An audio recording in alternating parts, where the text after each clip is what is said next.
We're Awesome. right past the hour here. My name is Jared. You've probably either seen me in your inbox before, or hopefully we've had a conversation along the way. And I'm bringing two close friends here to when we first discussed what Mission Insight is and building church-driven data, this demographic data, and understanding the insights of our community, and how we can make them daily applicable ways for us to grow our community and understand our congregants and all of these things. The two people that I thought of instantly were Kenny and Drake. And I'll let them just do a little bit of a bio. Drake, will you share just kind of your history with ACS and your history with helping out churches in this area?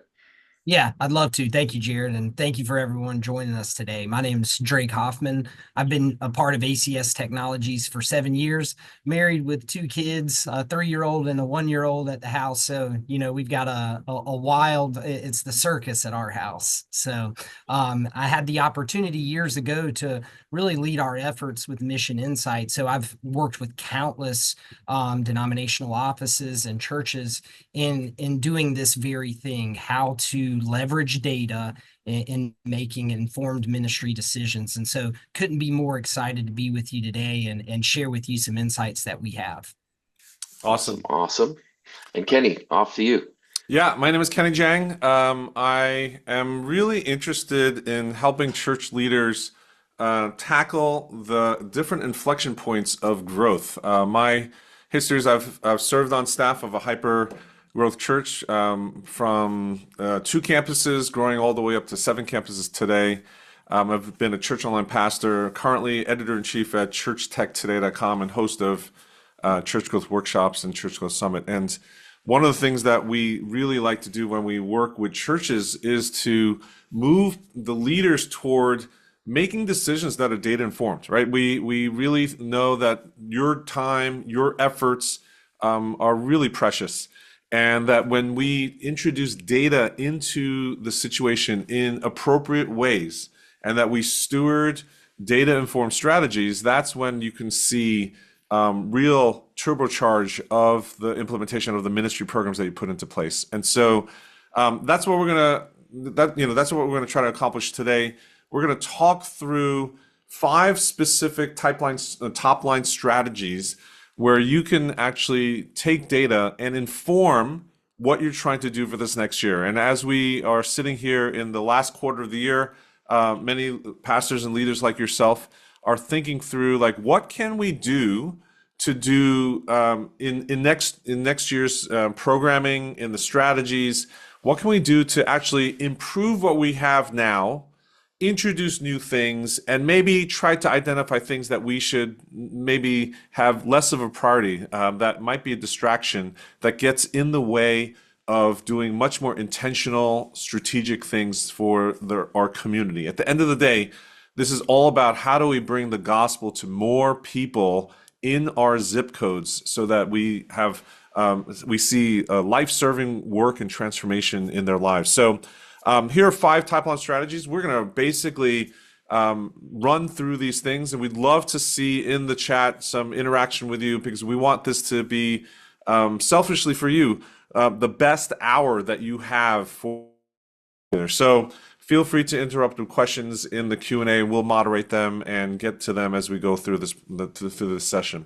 So what we want to talk about today, I think, is just new to some people, but also a topic that everyone feels like, wow, we have this opportunity. How do we take advantage of all the tools that we have at our disposal in today's world, right? Basically. So I think the first thing that we have to think through is that we want to focus all our time and resources where it's needed most. In this day in society, I don't think anyone here, raise your hands if you're taking a nap during the day, 2-hour lunch breaks, going out for golf during the day. That no one in ministry today is complaining that they have too much time and too little to do. And we understand that we want to make informed decisions to be much more intentional with what we actually do. So gathering insights about who we serve and the neighborhoods that we're going to really helps us make those decisions. The second one is we want to align everything that we do with the people that are out there outside of the four walls of our building. So many times we make guesses. There's a lot of things that come from the wisdom of experience. We might be living in the area and thinking that we understand the felt needs of the people, but really using data that we have available today is something that is a smart way to introduce into the formula of your decision making at the executive leadership level. And the last one is that we want to actually figure out how to put stuff out there and then continuously use data as feedback, right? We want this feedback mechanism so that we continue to realign everything with our intended mission, vision, and the values that we have in our organization. So those are three ways I think that we can think through data and then apply them. Now, it's very tactically, what do we mean, right? So if we look for 2025 opportunities, here are the 5 specific things that we're going to go through today. So first is, how do we use data to actually engage your current congregation, the people and in the community that you have gathering already? How do you increase the engagement with them? How do you serve them in a much deeper way? How do you propel them in a discipleship making process? The second one is, outside of the people that you are in relationship with now in your congregation, how do you reach new people?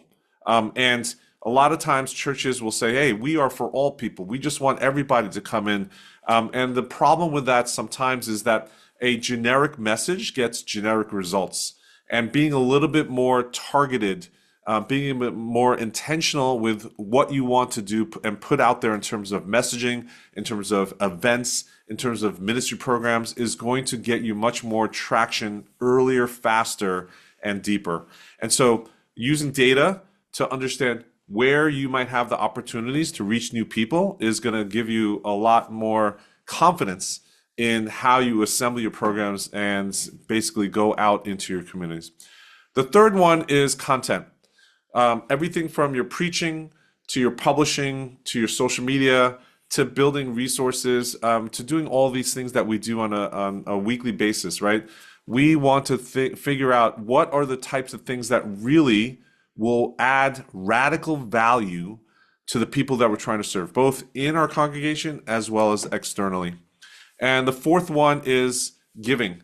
Can we use data to learn a little bit more about our people so that we can actually help them in this establishment of culture of giving in their own walk with Jesus, so that they understand stewardship and generosity is a part of that process in a real holistic way, and help them become who they want to be in terms of their financial portfolio and their giving behavior.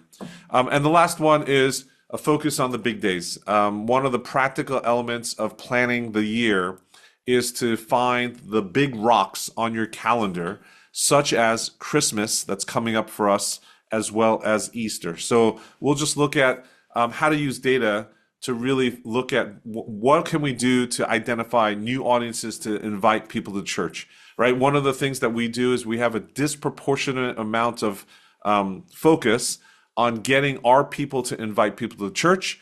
But outside of that one strategy, what else can we do if we have a lot more data at our fingertips to be able to define who else we should be inviting? What else we can do to demonstrate that what we have in terms of uplifting, hope-filled gospel message, who else would resonate with what we have to offer at our church? Okay, so if you could just put into the chat, which one of these 5 is most interesting to you? 1, 2, 3, 4, 5. If you could just put into the chat, we'd love to see just what's the most interesting tip of the sword for you as we go through these 5. I'd love to hear from your perspective. What's the biggest opportunity for your own ministry in your own neighborhood? Okay, let's go through them one by one. So the first one is increasing the engagement with the people that you have already. So in terms of using data, a lot of times we think that anecdotally, when we have coffees with them, when we have meetings, when we visit their houses, when we see and listen to what that's enough. But I think that if you use data in an expanded point of view, you could actually get much more deeper insights into the lives of the people that gather with you on a weekly basis. And so conducting a persona analysis, you could use external surveys, but also looking at market research data in the metro area that you're in is one of the smartest things that you can do to really start to understand who's in your congregation. Because your congregation, no matter how small or large it is not made up of just one person.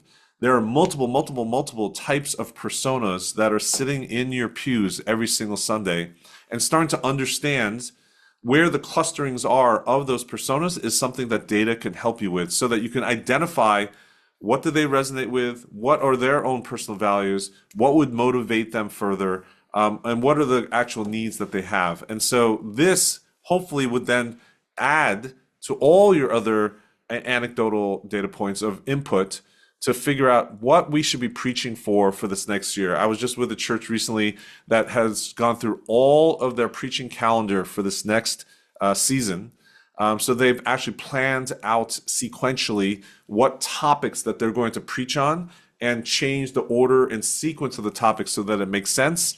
Also change the topics and orders very strategically, so that they understand that there are many newcomers that may not be even believers or people that don't attend regularly around the big days. And so then what do you see in terms of a progression of topics that you can actually preach to them, that they would actually assimilate into your community, where preaching is a support structure in that process and journey of their faith interactions. So a preaching calendar is something you could use data for to basically help you inform and also diversify what topics that you talk about. Now I'm going to ask Drake from the Mission Insight team to come and share your screen, Drake, if that's okay with you, to share with us just a glimpse of an actual data set that what we're talking about, right? So we're talking at 10,000 feet level of strategy, but I also want to give everyone here a good glimpse of, in particular, in very, very detailed, concrete details, what do we mean by that, right? So Drake, if you would help us out and share with us, like, what would inform a preaching calendar?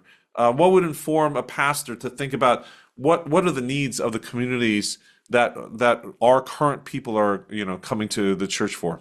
Yeah, thanks, Kenny. And just to set some context here, so you know where this data is coming from, we conduct a national survey called the American Belief Study, and across the entire U.S., we're asking these questions, and really what we're able to gather from this is a blueprint for what people are concerned about in their lives. When you look at these reports, you're able to look at some of these that jump out to me: losing weight and diet issues, or personal health problems underneath the personal health and lives. So, I've always heard that it takes 21 days to form a habit. So, perhaps there's an opportunity for us to really meet people where they're hurting or where they're concerned.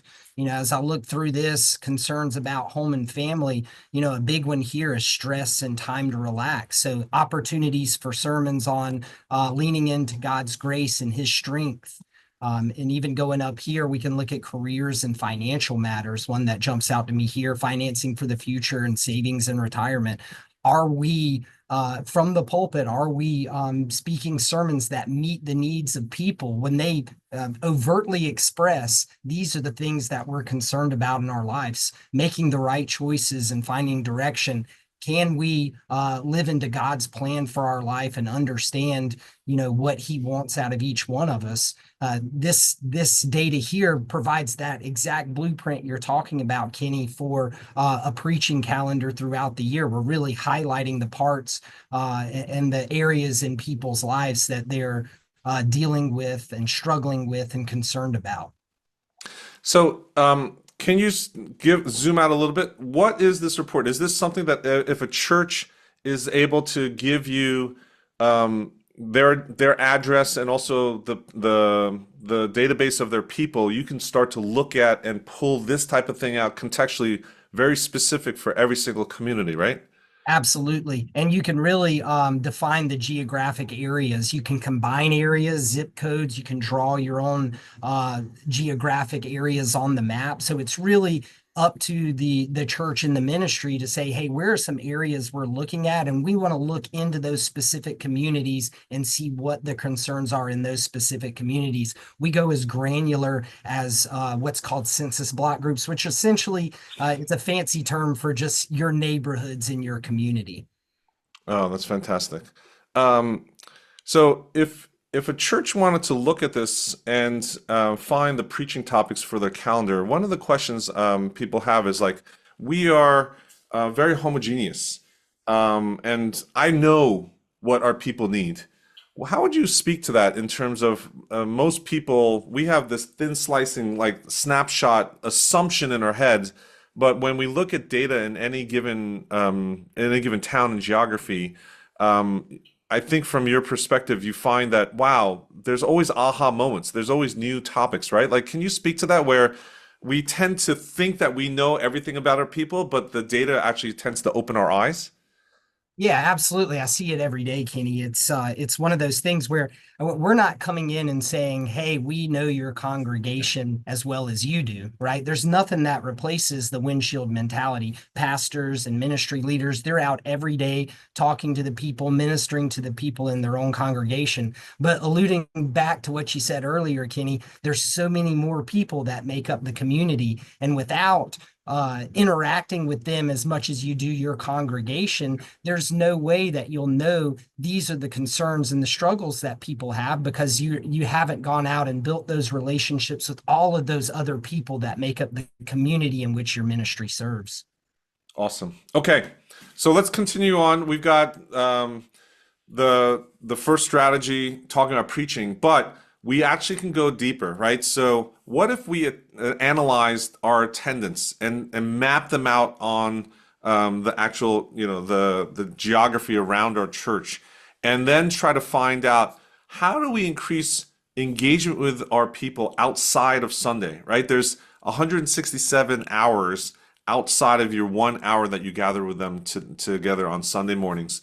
And this is where I think there's churches that are thinking through this a little bit more intentionally and that says, can we find the clusters of areas where people already are living, where they're not involved in a small group, and then instead of just asking generically for people to raise their hand and say, I'll volunteer to lead a small group, a community group, but now what you can do is you can actually start to see where people live, where the clusters are, and be a little bit more intentional of trying to find, recruit, and develop leaders that would make sense to draw current congregation members in any geographic setting. So you would love to actually launch new groups, but also increase the size of current groups of your current congregation. We're not going to talk about new people yet, but the current congregation.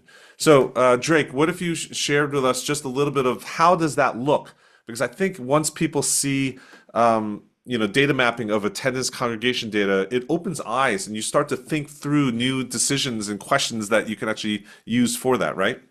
Absolutely. Let me set some context here as well. What you're seeing on this map here is uploading your congregation into the system. And so when you do that, you're able to visualize not only the breadth of your ministry's reach, but also the depth. And what I've done here is just really draw around our neighborhoods in this community around this church.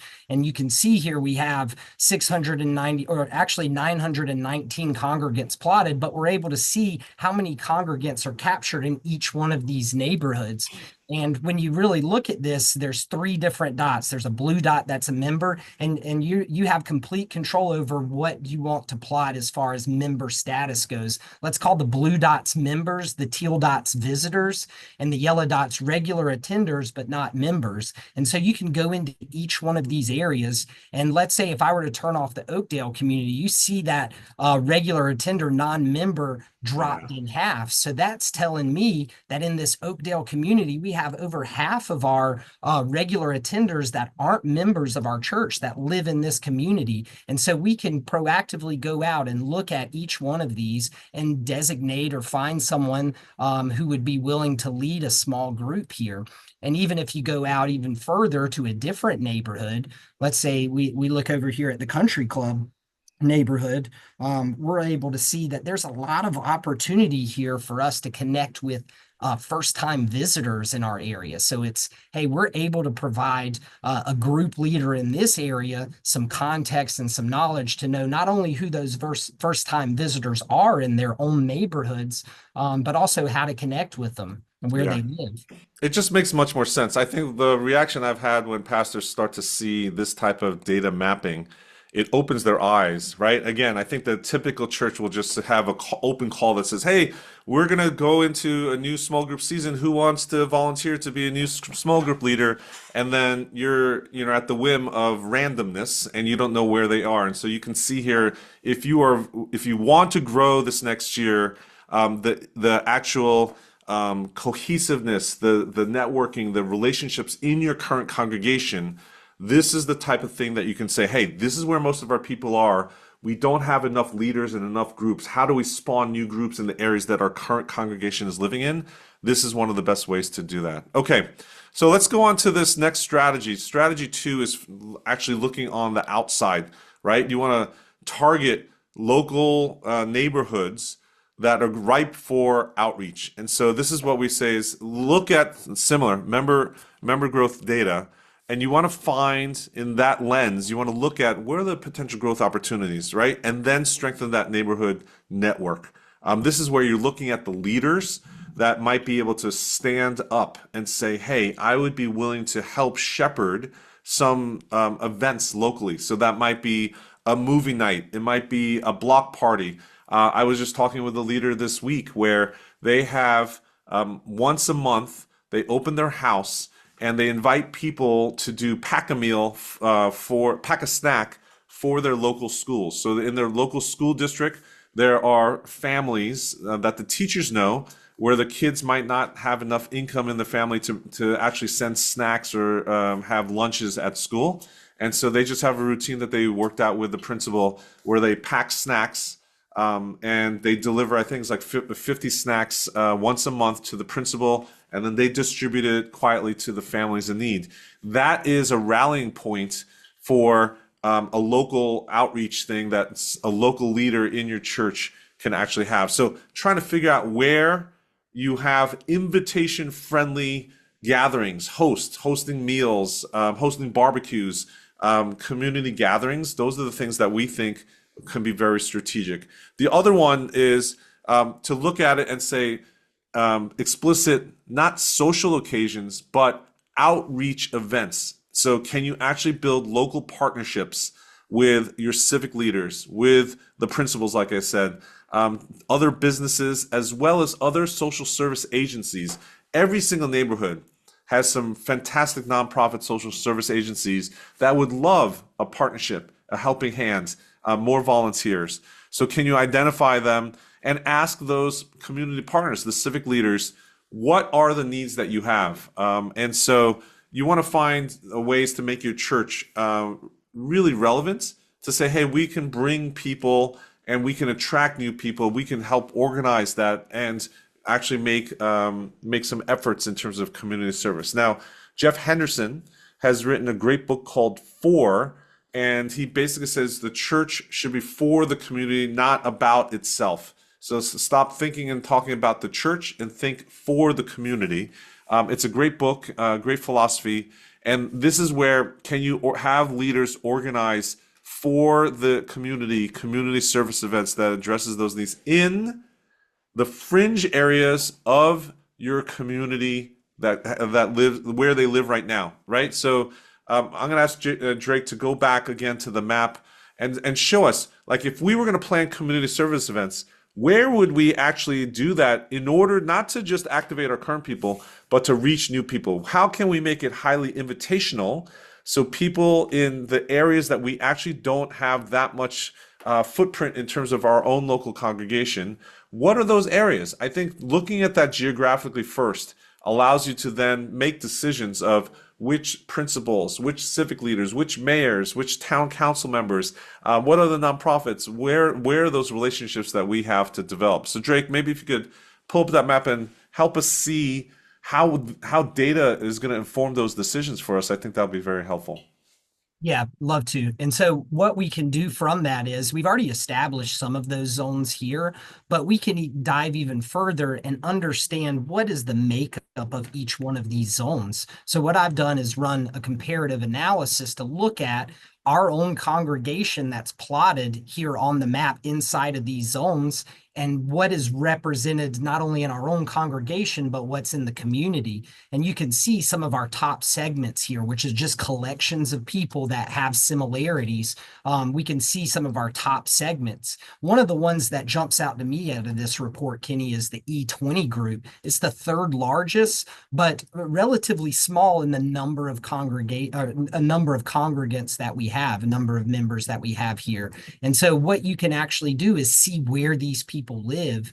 And it's really simple to do. I'm just going to turn on a feature here that's going to show us red dots that populate all over the map. And those red dots are going to show us inside of these neighborhoods that E20 group that we saw was very prevalent, but not truly represented in our community here or in our congregation here. And we can use some data from understanding who that E20 group is to connect with them. Preferred exercise includes jogging and yoga. They like collecting antiques and catching concerts, movies, and theater performance. And you know what's funny to me, Kenny? It's really not funny at all, but a very interesting Yeah. overlay. When we look at those life concerns, one of those big concerns was healthy lifestyle, losing weight. So, there's opportunity here to look at this data and say, hey, why aren't we hosting a yoga class at Yeah. a member's house in this neighborhood? Or why don't we have a running club where we can do a Bible study together? So there's significant opportunity there to leverage that data, not only to understand who's in our community, but also where they live and how we can meet them and serve them. I And love then it. yeah, and then to your second point, really when we talk about serving in the community, we can use that same comparative analytics and know, hey, here is a huge representation of our congregation, this J34 segmentation. We can understand who they are, their affinities, what they're going to volunteer for, who can we partner with. And so this group, this J34, which is the largest in our congregation, they're retired professionals. They were teachers, firefighters, healthcare workers. They're really concerned about the emerging threats and well-being to their neighborhood or community. So they have a big heart for serving their community. And so they're going to volunteer for programs like Meals on Wheels, Yes. special campaign for healthcare to improve those services in the community, environmental cleanup, family counseling. Again, you have a blueprint here and leveraging that data to say, hey, these are ways in which we can have those outreach days in our community and encourage our members where we meet them and know where their hearts are and encourage them to go out and make those connections in the community. Yeah, even just that glimpse, I think you can see and appreciate that, wow, this is helping us because community service, for example, is just a big, wide open topic. Like there's so many opportunities out there. And then you want to, I mean, any community service you do is going to help people. But what if you were able to be a little bit more, data informed in making those decisions of what type of community service you do that hits multiple objectives. And so I love this use of data in particular. Yeah. So what we also want to talk about is it's great to map out where the personas are on the actual map. Right, we want to talk to those people that make sense to eventually invite them in. Right, our first objective is get them to a relationship. I like to say you don't want to. Your first ask is not to get them to church, is to get them to a conversation. Right, because church growth is all about relationships. So we can use the data to be very surgical in defining who are the what neighborhoods that we want people from, and also what are the personas. I think in our world, social digital is definitely something that we have to go after and utilize in terms of our church marketing efforts. But old school direct mail is still one of the most efficient and effective ways to reach people that's non-intrusive, that's not seen as offensive, and meets them where they are. And so I think direct mail is also very affordable for you to test because you don't need to buy everybody in the neighborhood. You can start with smaller segments. And this is where I think data is really helpful. So identifying target groups, figure out where they live, and then getting the actual mailing lists of the people to have a consistent campaign to reach out to them on a regular basis is something that has been very effective for many church leaders. Drake, can you share just what the process is, or is it do you need a PhD or do you need to have like 15 days of time to manually look up every single person's address and put them into an Excel spreadsheet and then get them to so what's the process of identifying that type of list? And if you can just give us, some details of something that's very practical, so that someone can understand what we're talking about specifically. Yeah, absolutely. It's no PhD. I don't have one. I'm far from one, and I can do it pretty efficiently. So I know everyone else here can too. It's really simple. We really have a few different filters based on gender, marital status, income. You can see all of them listed here. But if you recall back to earlier, that E20 group, which was just one of those segmentations that we noticed, it's really just coming in here and selecting your criteria and then clicking a button that says plot. And now you're able to select those zones or those areas you want to focus in on. And you can actually see the number of people that are there within each one of these lists here. So it's very simple to pull that data out. That's something we actually help you with.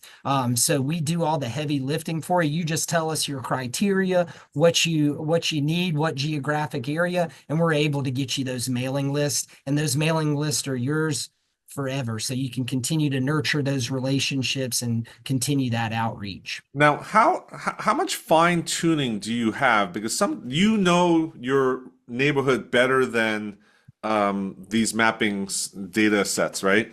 And so sometimes you want a zip code, but you want certain neighborhoods, not the whole thing. Do you have that ability to, what are the fine-tuned granular controls that you have?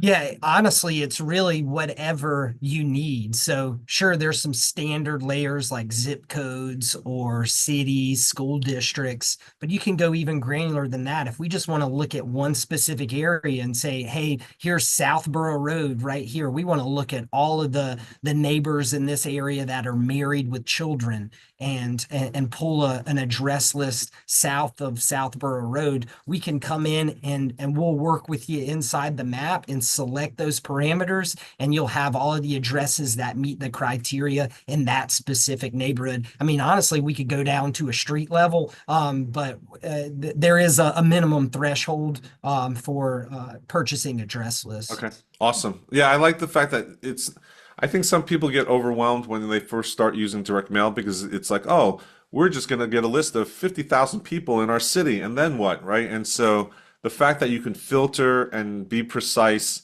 and work with the Mission Insight team to get that down to whether it's a couple hundred or a couple thousand, and then actually get the mailing list for that, I think is just fantastic. And one other thing to add here too, Kenny, not only are these red dots, they'll represent the mailing address that you get, but you'll also be able to see more information about this household. I'll leave the name out here, but you can see a wealth of information about each one of these households. So not only do you get that mailing address, but you also get some more insights into what this household represents and who occupies it. Nice. Okay. So let's go to strategy three, and that is basically, taking the personas and figure out what are you going to actually help them with? How do you become relevant, right? So you have to establish your authority, you have the ability to trust, but you need to, at very least, be relevant. Otherwise, it just goes over their head. Anything that is related to your church, they feel like, I can ignore it. It's kind of like, let's just pass on by. Let's not give them any of our attention. And so building those resources is just one of those things that you want to lead with, right? You want to help them and make it about them and not make it about you. Drake, if you could share with us, how do we look at some of the people in our neighborhood and start to cherry pick out topics, felt needs, and things like that that our target segment really has an interest in? How do we catch their attention so that I'm thinking you could build directories or workbooks, or you do workshops, a speaker series. You can actually create videos, tutorials. There's so many things that you could actually share from a biblical worldview as a resource into so many of the felt needs and interests, personal interests that people have. Like you said, weight loss was one of them, right? So I know Rick Warren had a big campaign for the church, Daniel fast, and talking with the biblical principles and talking about stewarding your own body. So there's so many different ways for any given felt need and any given interest to introduce biblical worldview approaches to that. Could you share with us a little bit, just a glimpse of what does that look like in terms of any profile that a church might get? Yeah, absolutely. So one of the things I'll call back to this very briefly, Yeah, our life concerns, not only does it help us with preaching topics and a preaching calendar, but also opportunities for us to engage with where people are hurting or where they're concerned in the community. So really, this is a great roadmap for that as well. Going into each one of these and saying, where are the aha moments inside of the data here? What are things that jump out to us? Either A, they're surprises, or B, they're things that met the assumption that we had. So that's one area. But another area that I would like to share with you too, just beyond the felt needs, but also what are the vehicles for delivery on this mhm, as well. So when we look at it really comes from the same survey, the American Belief Study. We're able to see inside of these communities what kind of programs or ministries can we either install or promote to individuals in this area. When you look at things like this that jump out, crisis support groups, over half of the population here says that that is a felt need inside of their community. Marriage enrichment is another high one, as well as personal and family counseling. wow. Jump adult social activities, are there opportunities for us to partner with maybe even a senior home and provide them with a calendar for the activities that are going on there. There's just a roadmap here, not only of what the felt needs are as far as what people are concerned about, but also what kind of programs and what kind of opportunities are they looking for services out in the community. So it gives the church an opportunity to really be a voice of authority and say, hey, we know Yes. there's some of the things that you're looking for and what you need. And hey, we've partnered with a few of these organizations to really enrich your life. I love it. So people ask me all the time, like, well, what kind of resources can we build? And I think there's so many options that we have here. And here's just a couple of them, right? You can actually interview local leaders or businesses or even volunteers from your congregation that have some intersection with any of those topics. You can produce local guides, lists and directories, a list of events. You just want to curate and be useful to your people and your community, right? Reference material. Any of those topics there are so many things that you could do where if is it a list of books, is it a list of other workshops, webinars, seminars in the event in the area? What are the top TED Talks on any one of these things? Is there a list of sermons or other curriculum that you've actually produced or have used in your church that you can actually share and pull that out? And local causes, right? You want to actually find local leaders that are attacking the problems of the felt needs that the people in your community are seeing. And how do you champion them? You want to make them the hero. So those are just a couple of ideas. I think afterwards we're going to give you an opportunity to set up some meetings and we can brainstorm even further for you in your local context.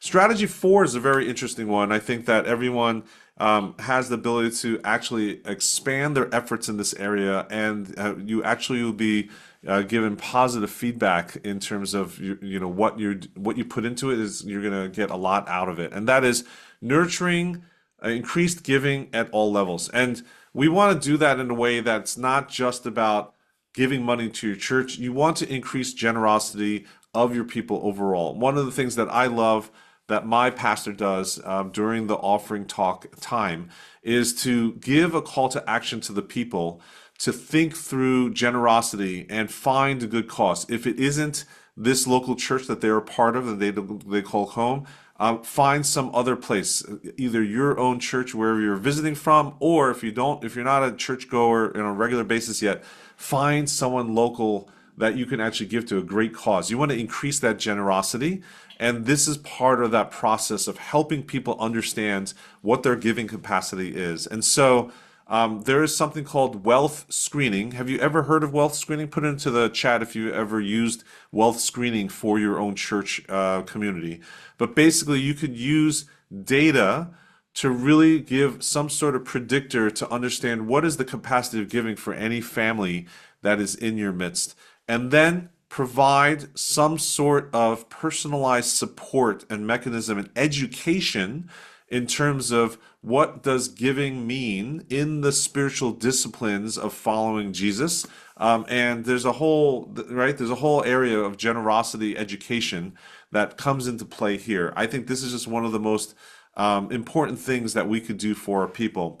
Related to this is finding ways to actually identify your high capacity givers as well as the tiers below it. So whether it's 3 tiers of giving, people that haven't given regularly yet, people that haven't given at all yet, and then people on the other ends that have been giving, regularly, sacrificially, and finding those people, putting them into buckets, and then speaking to them in segments instead of talking to your entire congregation generically and say everyone should be giving.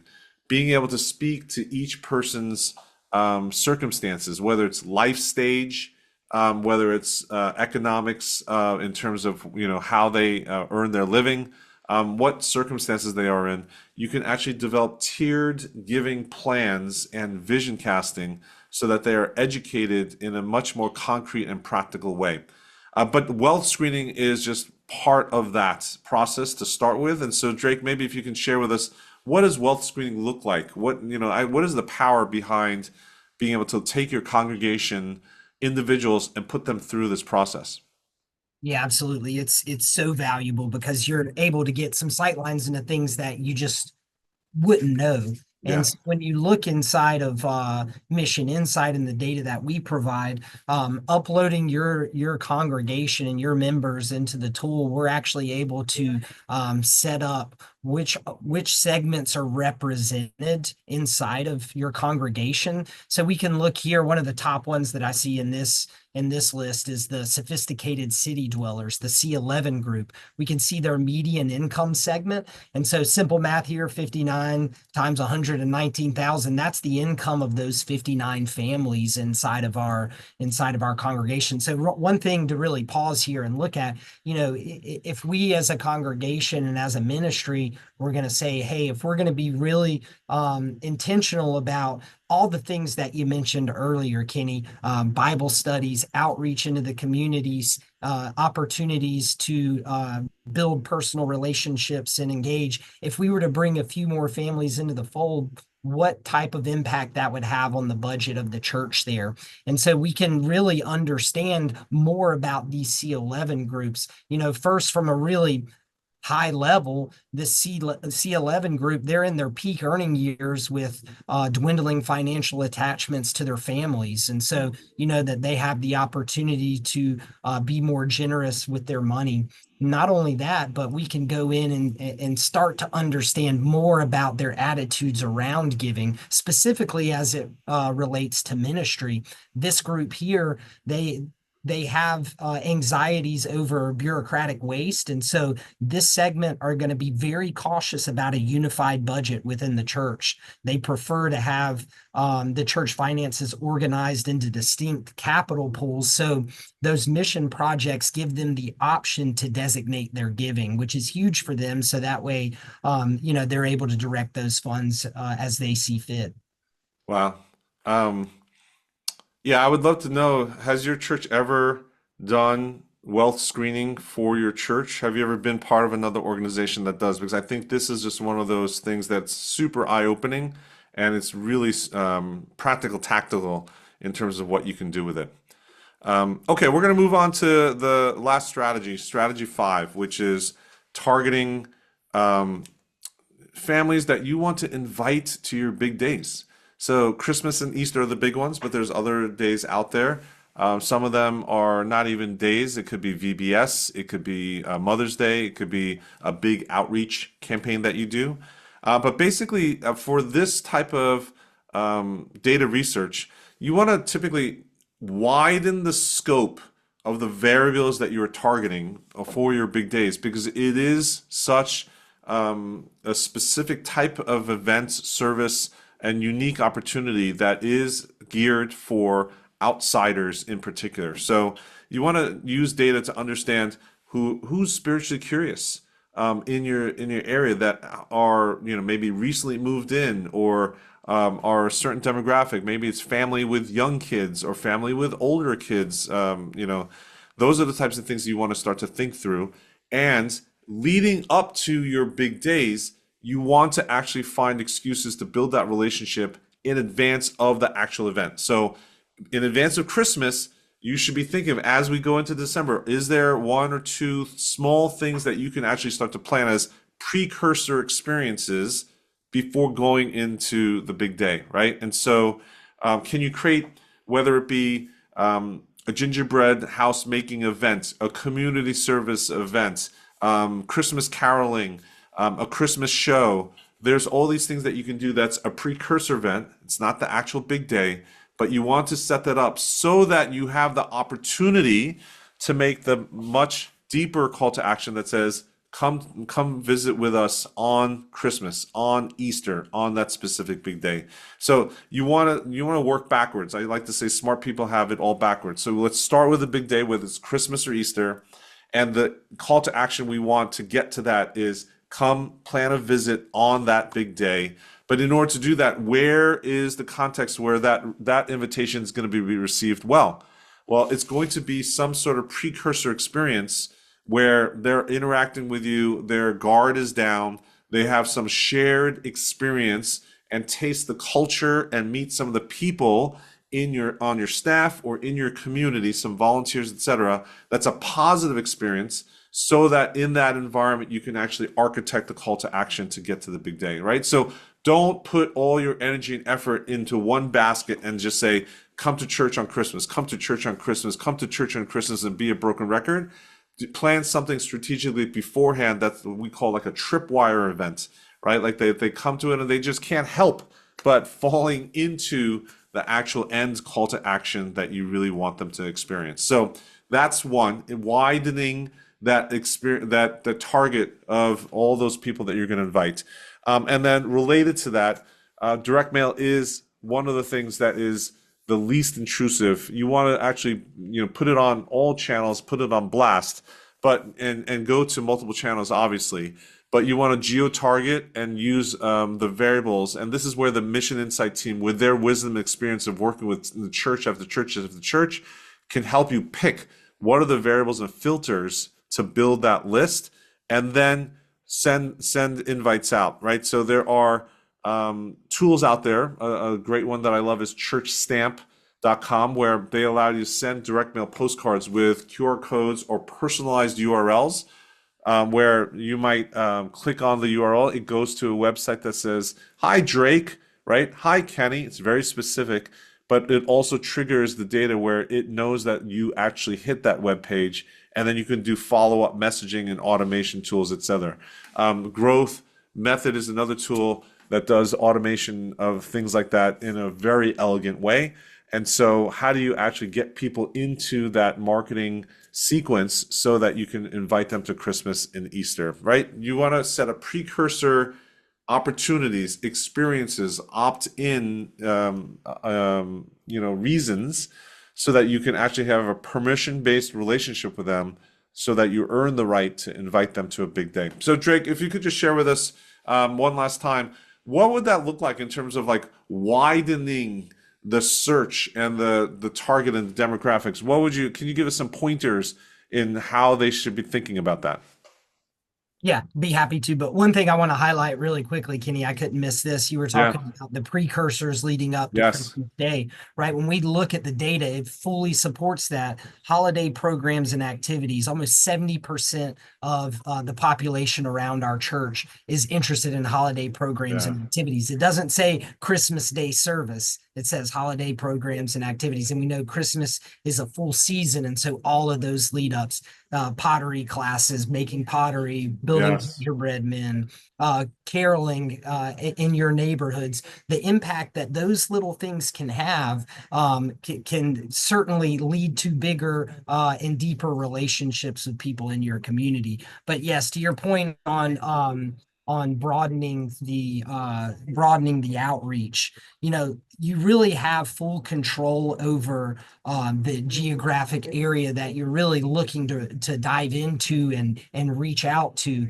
And so here we're just looking at an example. Instead of looking at specific zip codes, we wanted to look at something that was really a data point that we discovered from the American Belief Study, and that was people who are not part of a church community, how far they're willing to travel to go to church. Overwhelming majority, 80% of people said, hey, we would like a 20-minute drive time or less. And so inside of Mission Insight, all I've done here, the shape that you see here, the system drew it for me. I just said, hey, here's my church address. Show me what a 20-minute drive time is from our church. And from there, I just wanted to cast a really wide net. And I did it for families with children, both single parents with children, male and female, and married families with children. And within that 20-minute drive time, there's close to 10,000 people that meet that criteria within our church. And so if we're able to look ahead and say, hey, we're going to start creating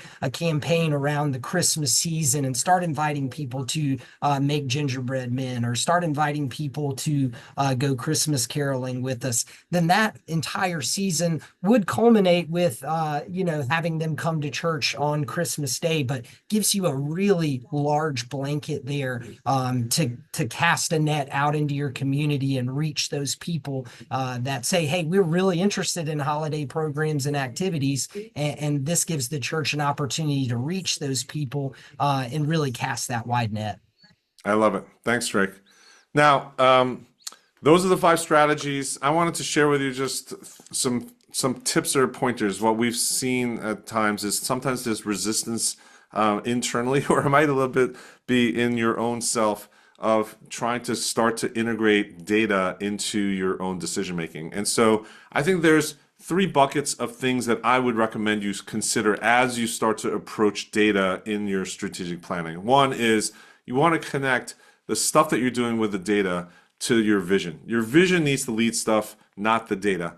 And so demonstrate how all the data informed activities that you're doing align with your values and your vision. So that's the first thing. Second is you want to showcase success stories when they happen. You want to have positive feedback mechanisms. So when you have an example how a data insight and a data informed decision made something happen that was meaningful and that had a positive impact on the ministry, you want to call that out, and you want to almost give credit where it's due. It's like, hey, because we tried something different and this is what happened, and we want to celebrate the wins together.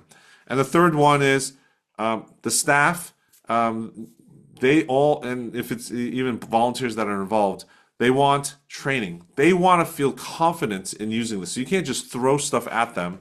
You want to support them so that they can actually do something meaningful and have significance in their work.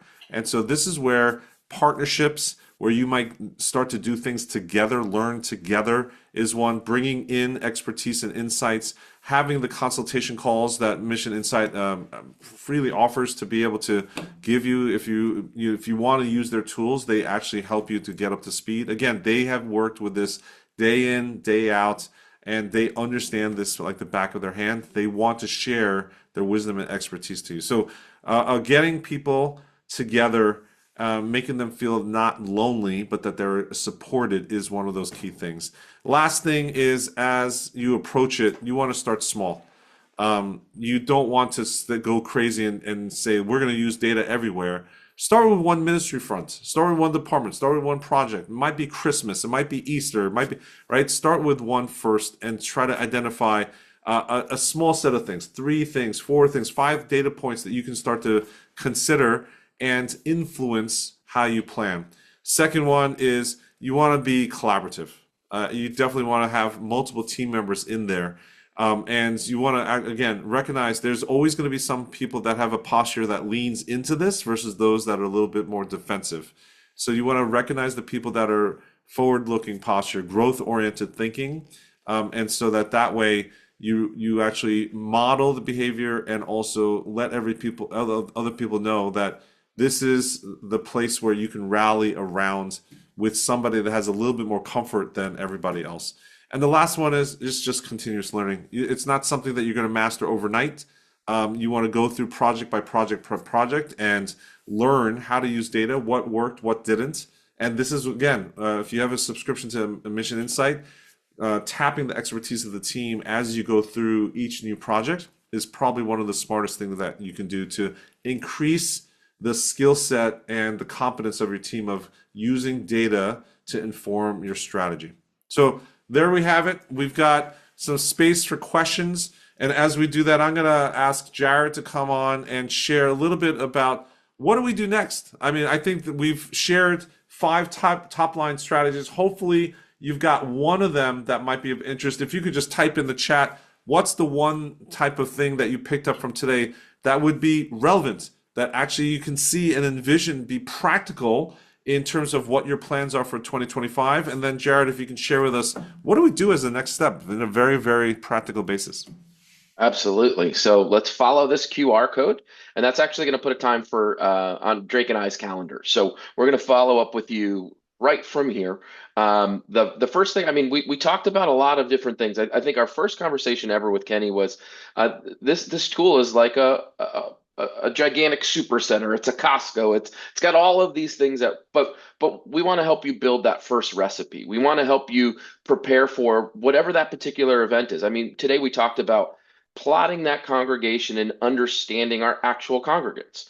We looked at what does it look like to expand our reach and understand, all right, maybe this is a hot area for a small group. Maybe this is a particular area based around, maybe we could have VBS and surround ourselves with parents and draw them into that sort of thing. We wanted to help you understand your giving, but all these different ways. I think we initially talked about maybe looking at this tool, especially I'm a pastor's kid. I grew up in this world, being able to set up one report a month.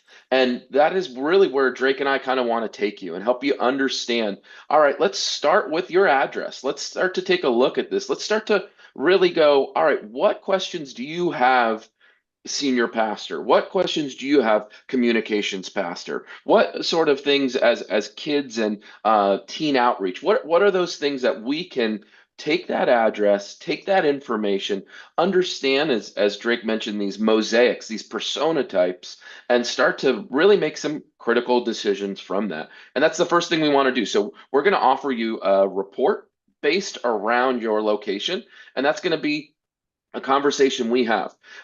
We also, of course, will at that time be able to talk about pricing with you. That is not us being cagey in any way, shape, or form. That's really based around the size of your organization because we're going to upload all of that attendance information.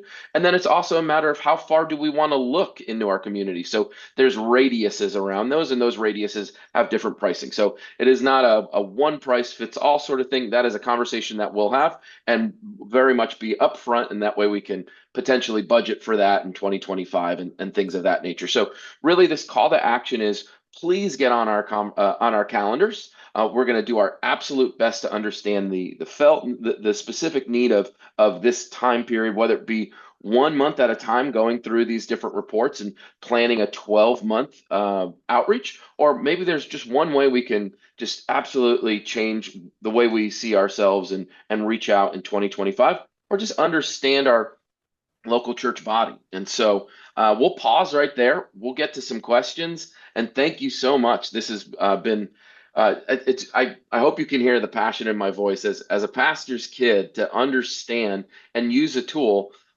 We were actually sitting around the table last night and talking about.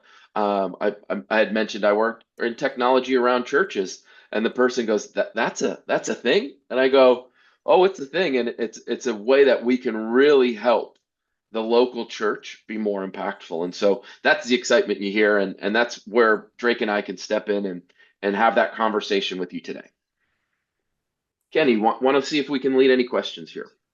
Yeah, I think the opportunity right now is to make sure that when you leave here, you have at least one concrete idea that might work for your own church. So if you have any questions, we could, even do some brainstorming right now, almost like a live clinic style to give you a sense of what the potential is. And again, I would take advantage of that call. I think the call opportunity is going to be able to, you're going to be able to explain your exact situation, and they're going to be able to give you some feedback and lead you down that path. Any questions at all? If there's any questions about this data, I think this is really important. One of the things I find is that data seems to be intimidating. We didn't learn it in seminary, but it is actually much easier to implement and look at. And in my point of view, it gives you confidence like nothing else, because you start to understand, wow, you have less wasted effort once you start to consult data. You don't need to lean on it 100%, but you really have a lot more confidence in what you're doing. People get much more energized around your team when you show the data that is informing the decisions that you're making for your church. Excellent, excellent. Well, thank you, everybody. I don't see any questions now. Please, again, take action at that QR code, and we will be following up with you from there. Thank you so much, Kenny. Thank you so much, Drake. Oh man, what an insightful time. No pun intended. But thank you, everyone. Have yourself a great day. Thank you. Bye, guys. Thank you. Take care.